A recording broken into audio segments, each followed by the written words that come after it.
La ville de Goma, dans la province du Nord Kivu, en République. Akatambi kano nyinza okuba nga nkabalaze ebbanga eriwerako naye ngezaako okubalaga enkola egenda mu maaso n'okukozesebwa mu Democratic Republic of Congo. Weesanga ng'enkola y'emu gye bakozesa kubanga saidi zombiriri Democratic Republic of Congo saako n'abayekera ba M23 bonna basusse okubeera nga batwekayo complaints bagenda mu maaso n'okomplaininga buli ludda lulumiriza ludde lunnaalwo nti abayekera ba M23 bagenda mu maaso n'okuviolatinga accords peace deal ezagenda mu maaso n'okuba nga zoogerwako mu Citizenland ate n'amagye oba gavumenti y'Ekinsasha ekulirwa Felix Tshisekedi naye egenda mu maaso n'okuba ng'egamba nti abayekera bano aba M23 bagenda mu maaso n'okubeera nga baviolentinga peace deal eyakolebwa mu Citizenland nabo buli muntu alumiriza munne. Naye kyenza okwogerako kye kino bandibadde beerumiriza naye ng'ebyagenda mu maaso baabiteeka mu nkola.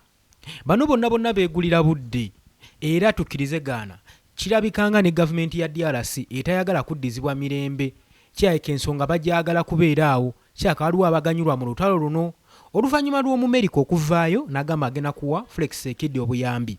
Kakati obuyambi bwe bafuna mawanga ag'enjawulo Switzerland, Belgium, France, Germany, South Africa bafuna obuyambi bungi nnyo bannansi b'eggwanga erya DRC. Gavumenti ensi eyinza okubeera ng'eri awo ng'efuna obuyambi naye ng'eggwanga nga ddyo bannansi tebaganyulwamu naye nga gavumenti yegenda maaso n'okiganyulwamu ate gavumenti ntegeeza bano abali ku cabinet ministers abali ku cabinet board abali mu administration ya gavumenti be bagenda maaso n'okwenjoyingira zino privileges eziva mu mawanga amalala ezijjanga obuyambi. Kati bwe batunuulira obuyambi ng'obwo obujja buzzeewo lwa nsonga ki? Obuyambi obwo gwabadde akyawagira oba agenda mu maaso n'okubeera nga okyawa abayekera ba M23 ng'obalumiriza ku bikolwa bino ng'obalumika sooka osimbemu ekigere osooka owulire bino omanye butya bwe gubadde. Obuyambi obw'enjawulo obusukkulumu okuva mu mawanga gano ag'enjawulo nawo buyinza okuba buleetera eggwanga okubeeramu ttabbu. Lwaki? Wuliriza. Kati Belgium, France, Bufalansa, US, UK saako ne South Africa awo mwogata n'ebitongole bya South African Development Community, East African Community, ebitongole ebyo byonna nga bigenda mu maaso n'okuwa obuyambi ng'okufujjirira obuyambi eggwanga lino erya DRC mu ngeri y'obba compensatinga n'obbasaasira olw'ekyo kye bagenda mu maaso n'okutuusibwako mu ggwanga lyabwe. Weewaawo tetuganye eggwanga oba gavumenti webeera ng'eweebwa obuyambi nga buno etuuka ekiseera n'ennyikirwa n'ebeera adapted n'ebeera addicted n'etuuka ekiseera n'etamiira ekikolwa kino kye bagikolera obuyambi nga babawo obuyambi buno nga tebalina kye bayinza kwekolera. Kati we balowooza ku buyambi buno ne balowooza obuyambi buno akaseera kali nga tebabulina nga bubavuddeko babagenda kuyimirirawo batya? Jjukira ekireese obuyambi buno ki? Lutalo olugenda mu maaso. Golowooza ku buyambi obugenda mu maaso equipments, training, privileges zonna eziweebwa Felix Tshisekedi bandiyagadde okukomekereza olutalo. Kati wano njagala osensinga ennyo era nga tonnaba kulumika muntu ani agenda mu maaso n'okuviolentinga peace deal wano mu DRC. Ekirala tukimanyi bulungi nnyo abayekera bano aba M23 bafundiziddwa. Weewaawo, yes, tebakyalina lugendo. Abasajja babakubye Pokagama omuyambi waabwe bamusanctioninze takyafuna buyambi. Kaakati ate eno Omumerika agenda mu maaso n'okuwa amagye g'eggwanga erya DRC ebyokulwanyisa equipments ez'amaanyi, new technology, drones ez'omugaso ez'amaanyi nga walukale drones byonna babigasse wamu. Wuliriza, byonna babigasse wamu bagenda mu maaso n'okubeera nga bakola ki? Nga basuppressinga abayekera bano ba M23 babakuba batagetinga enfo zaabwe. Olowooza abayekera bano basiru bo tebategera kijja nti bafundiziddwa essaawa babiri nga bawanika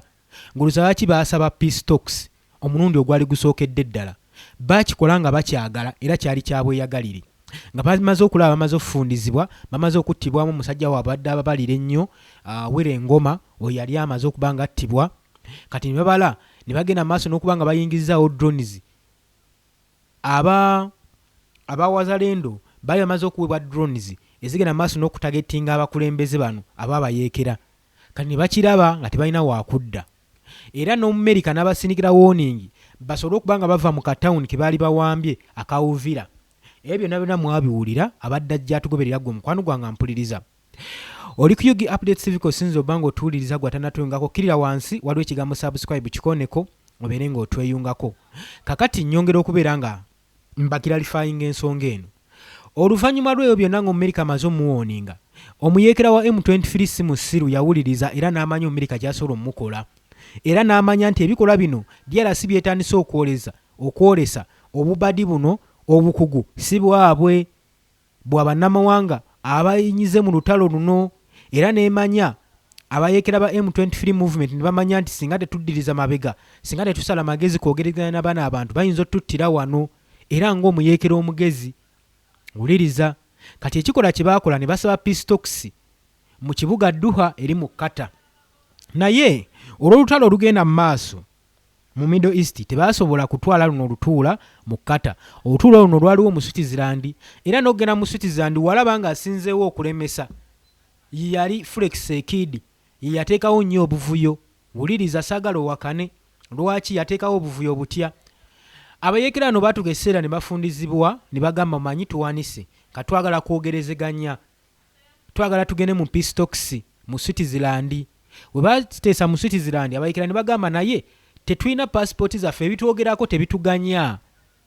twetaaga okulinuwalinga passport zaffe ebitwogerako okusobola okugenda mu Europe ebyo byonna mwabiwulira twabibawa naye Felix Sekidi yagenda mu maaso n'okubeera ng'atendewalirwa ng'agenda mu maaso n'okubakuba ekikono ng'agamba nti ye talina budde bugenda kulinuwalinga information oba documents z'abano abayeekera era ng'alinga agamba nti oluteesa luleme kubaayo ng'olwalaba atandise ofuna amaanyi amagye gamweyunzeeko ag'enjawulo amaanyi agayina n'oluvannyuma simanyi ng'eki gye kyakolebwa naye twalaba bulabyawo ng'olutuula gye luli mu Switzerland era ne lugenda mu maaso mu lutuula muno baateesa ku nsonga ennyingi ensonga nnyingi ze baalumirizibwako era buli omu ze yeeyama baakola memorandum of understanding buli muntu asobole okutegeera munne era ne bagamba beside other issues ze twetaagisa okuba nga mufulufiiringa wabula twagala musoosowaze ensonga zino ebbiri wammanga ze ziriwa twagala buli muntu atusuubiza asayininge nti agenda kulirizinga ba prisoners of war era twagala musayininge nti mugenda kusizinga fire mu process eno ey'okulirizinga ba prisoners of war era buli side ejja kubeera ekigikakatako okuprovidinga security eco security ku ba prisoners bano batambule safe ku movement zaabwe bonna ne bagamba it's okay so wow era baali basuubira mu side okuvaayo abasibe abawera mu bisatu no 10 yes bisatu n'okusoba era ne babawo obudde babawo ennaku zaali 10 ku 15 era ne batteekako omukono ne bateeseganya naye nga kino kyali kyabweyagalire ku luno abayeekera bana ba M23 tewali gwe baakaka ng'omukwano gwange mpuliriza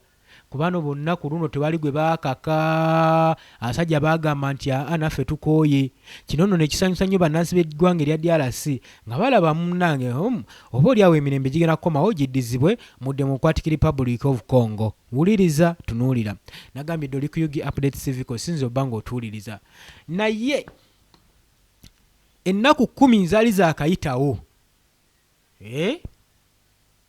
ennaku 10 zaali zaakayitawo tugenda okuwulira buli sayidi ng'egenda maaso n'okulaajana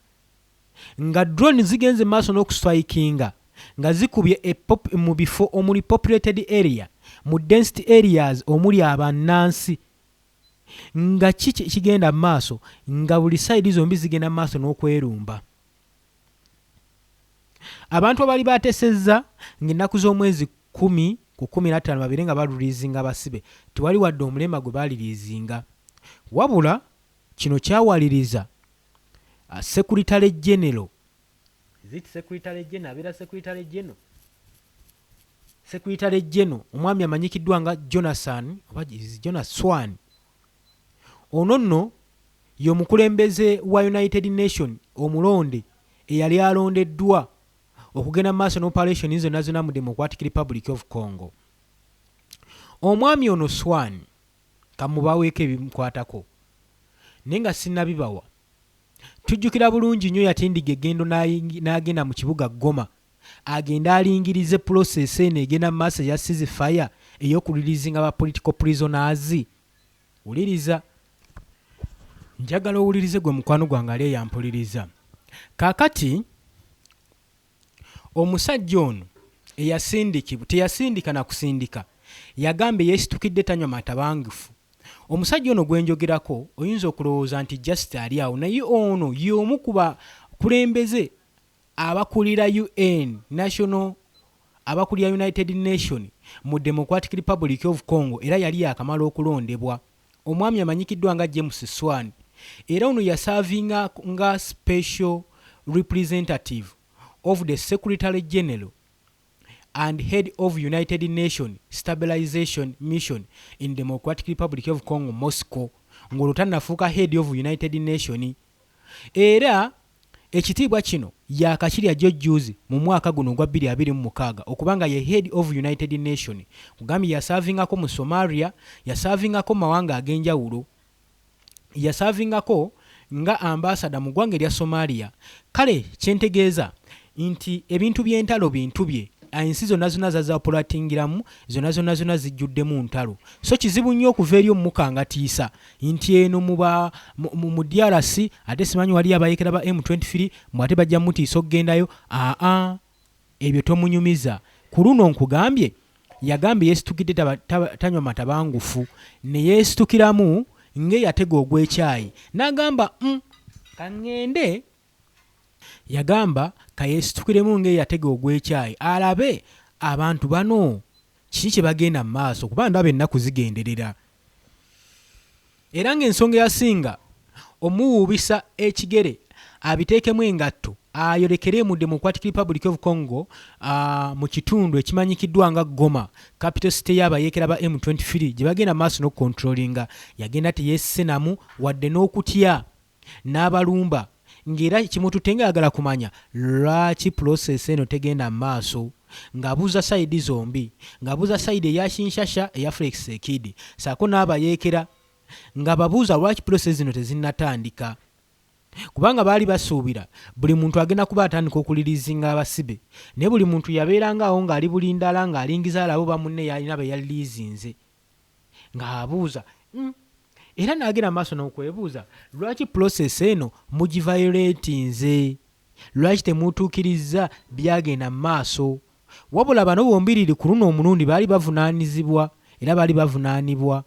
olw'ensonga nti ba mediators abagenda maaso n'okutegeka entuula zino ez'emirembe baba tebamazeemu magezi, kubanga jjukira bakozesa ssente, jjukira mwalimu ne process ez'okulinuwalinga documents z'abano. Kati we mugenda maaso n'okutuuza abantu mu ntuula ng'ezo muteekawo peace talks naye nga temufulfillinga bye muba mukkaanyizzaako, kitegeeza ki? Nti mwe temwetaaga mirembe. Wabula bano n'okutuusa kati teri musibe wadde omuleme yali ateereddwa. Era kino ekigenda maaso n'okwennyamiza abantu bano ababiri, Democratic Republic of Congo saako n'abayeekera ba M23. Ani ku bombiriri, ani agenda maaso n'okunyooma munne? Kino nno kyalabika ng'ekikolwa eky'obutiitiizi, kubanga James Swan ekyali kimututte kulaba process eya migration eno ey'okubeera nga bagenda lirizinga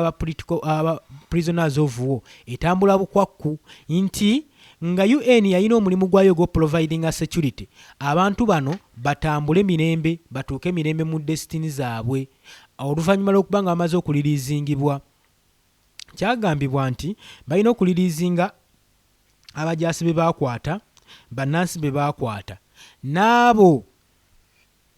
be baatwalanga abayeekera mu lutalo luno nabo baliriizingibwe basobole okuba nga baddizibwa eddembe lyabwe. Ekyo baakikkaanyaako. Naye muganda wange ne gwe guli kati wakayita omwezi kyenkana nga gumu n'ekitundu tewali wadde omuleme yali aliriizingiddwa.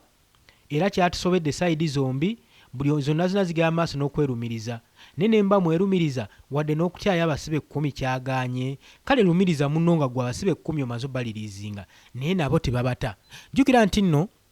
kyandibadde kikolera nnyo DRC ate abayeekera ba M23 bo kibagasizaawa nga bakyalina abasibe abo bakazolities bano babatwala ng'ekyokwekwasa ng'engabo yaabwe okusobola okuba defendinga in case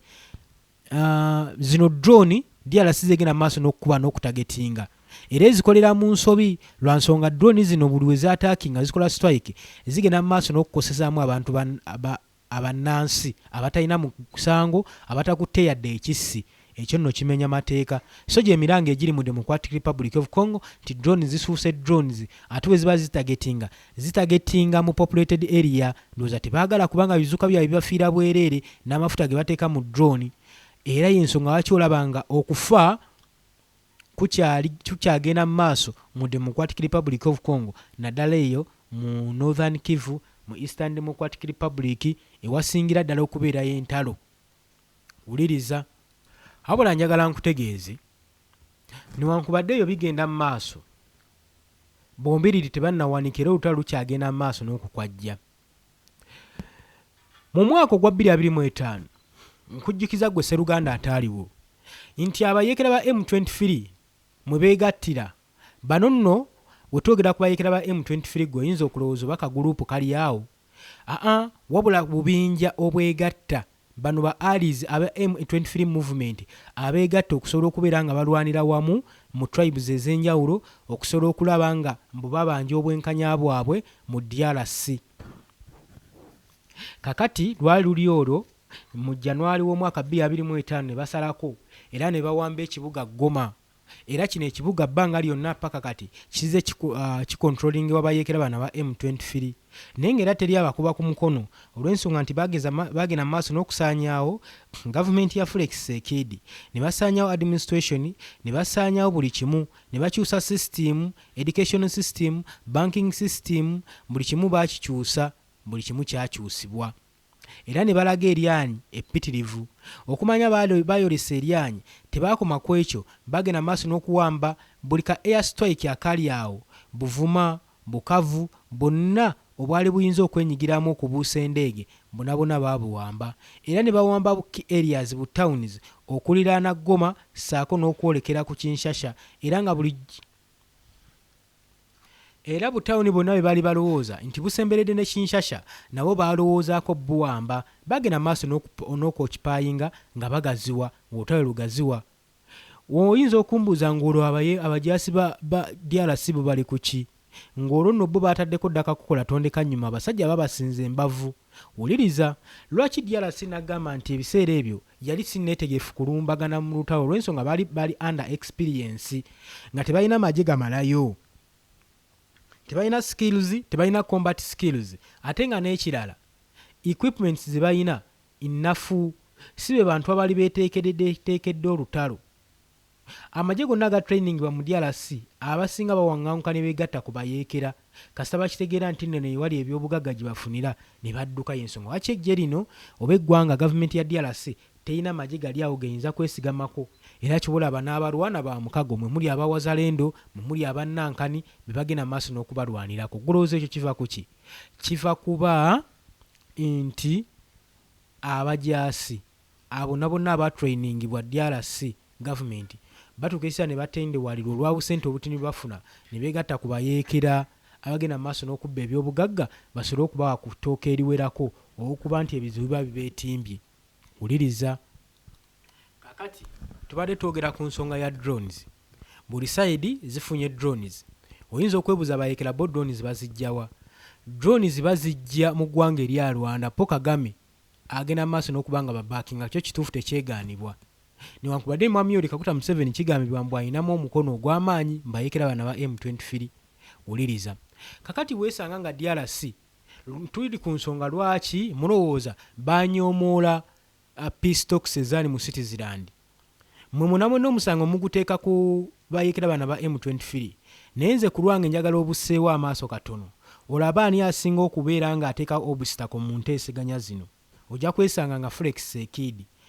gavumenti ya DRC lwaki kubanga bo tebaagala olutalo lukomekkerezebwe tebaagala olutalo luggwe kubanga bafunamu ebinnonogo bingi nnyo privileges ekyo njagala okitegeere kakati ate n'omuyeekera newankubadde yandiyagadde odduddukamu talina waaluwonera kubanga waliwo abasajja babiri abaliweesimbyemu bamugase bwe kiwatandika kimalirize oba osanga mwami oli Kaguta Museveni nga batugamba oba osanga Paul Kagame bagenda maaso n'okusindikiriza abayeekera bana ba M23 olutalo bagende nalwo mu maaso obuteegaana kino kyengina okugamba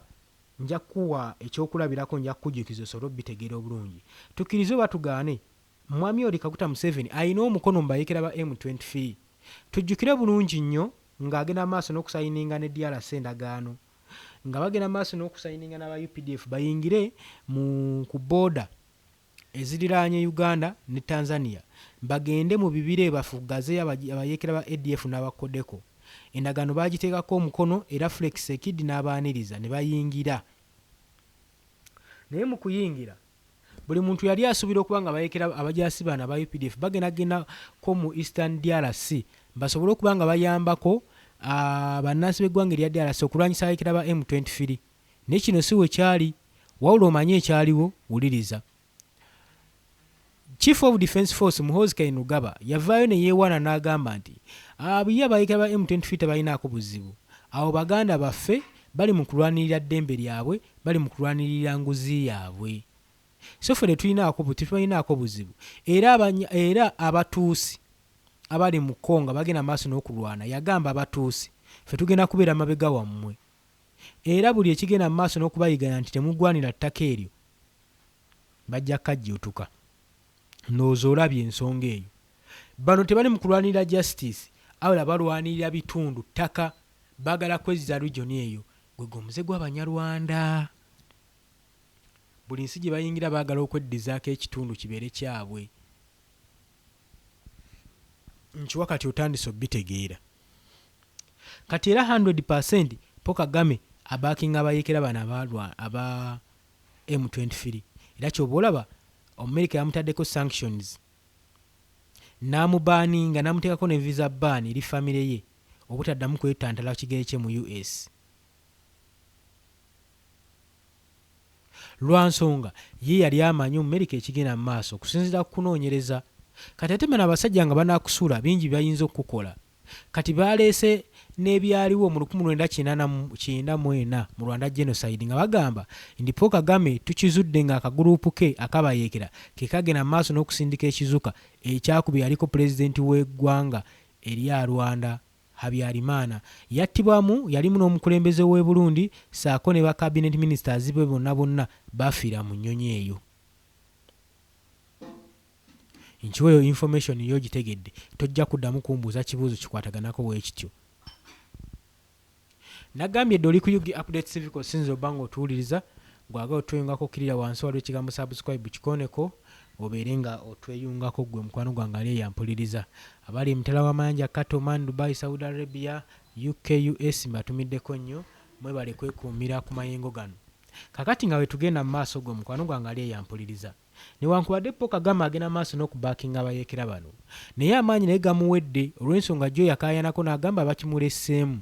bagenda maaso n'okumunumiriza gyoba nti ali yekka kyokka mwami oli Kaguta Museveni ye ng'akeera kunyuma mu mataayi talina nakabonero nakamu kalaga nti nayinamu omukono mu bayeekera bana ba M23 naye munne munywanyi mpanfanfe Paul Kagame agenda mu maaso n'okuba ng'asanguza ekintu kino ng'agamba nti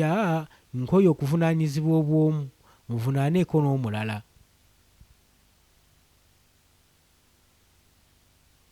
huliriza kakati byonna byonna tubirabye bano bombi bagenda maaso n'okwesindikira drones mu kiro mu kaseera kano nga beetegeka okuliriizinga abasibe buli muntu alowooza no munne kati wasingira okubeera nga tabiriiko bakola obulumbaganyi buli omu n'akola ku munne obulumbaganyi ebyo ebikolanga ebyo bigenda kuggwaawo ddi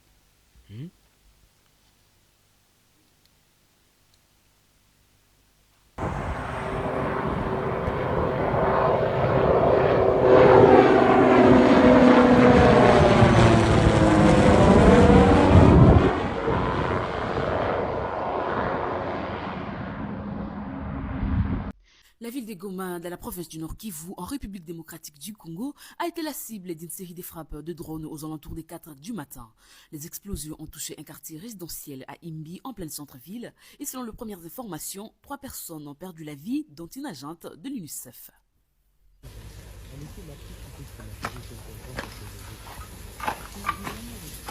Une enquête est attendue pour déterminer les circonstances exactes de cette attaque et identifier les responsables.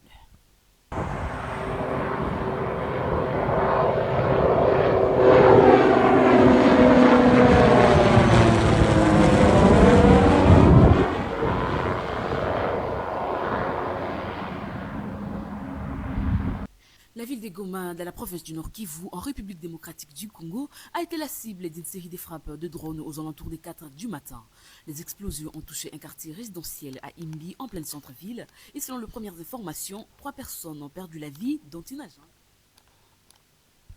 Njagala otunuulira ekifaananyi ekyo. Awo Felix Tshisekedi wamu ne Donald Trump pulezidenti w'eggwanga ery'Amerika saako ne Paul Kagame bali baakava mu American Accord, Washington Accords ezaatuuzibwa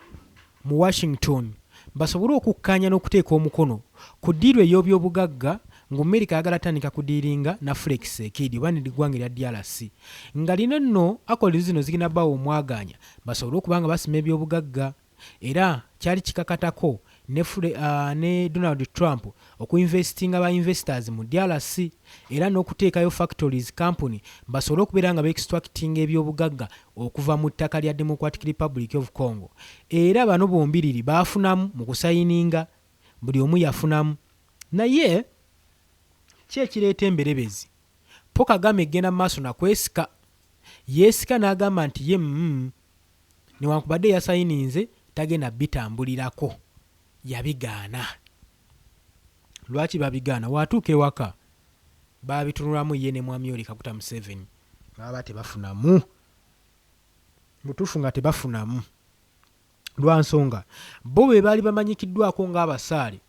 okukukusa ebyobugagga okuva mu Democratic Republic of Congo nga bagenda mu maaso n'obiguza omusajja mu America saako n'Omuyisirayiri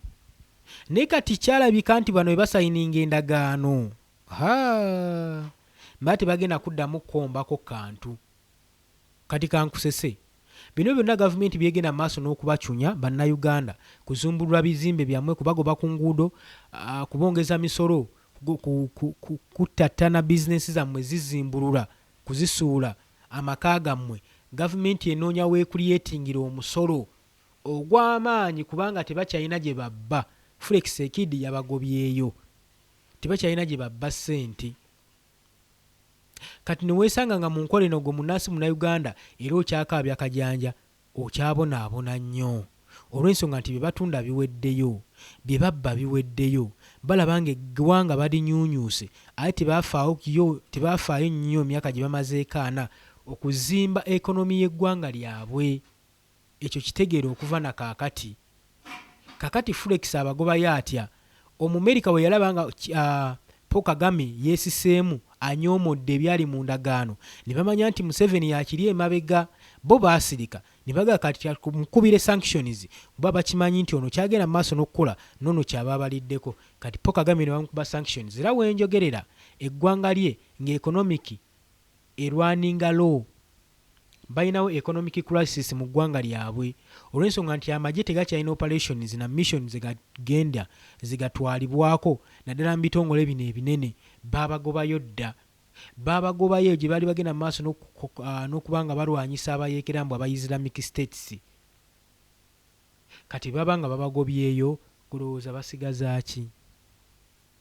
tebalina kye babasigazza okuggyako okgenda mu DRC okubba yensonga lwaki Paul Kagame yali alemerako ng'agamba oba ki ezo nze nziyita security measures ye okulemera kwe mu DRC agamba ezo security measures tagenda kuganya Abahutu kukomawo kuyigganya nsi ye nga bwe kyali mu 1994 mu Rwanda genocide ye n'abigaana. Olw'obudde gwe mukwano gwange ali eyampuliriza ngenda kusaba nkome wano naye ng'obadde muwuliriza mulungi obadde ku Yugi Update TV kubiriza gwe n'atannatweyungako nti jangu wansi awo waliwo ekigambo subscribe kikooneko obeere ng'otweyungako. Mbagaliza olunaku olulungi mweraba.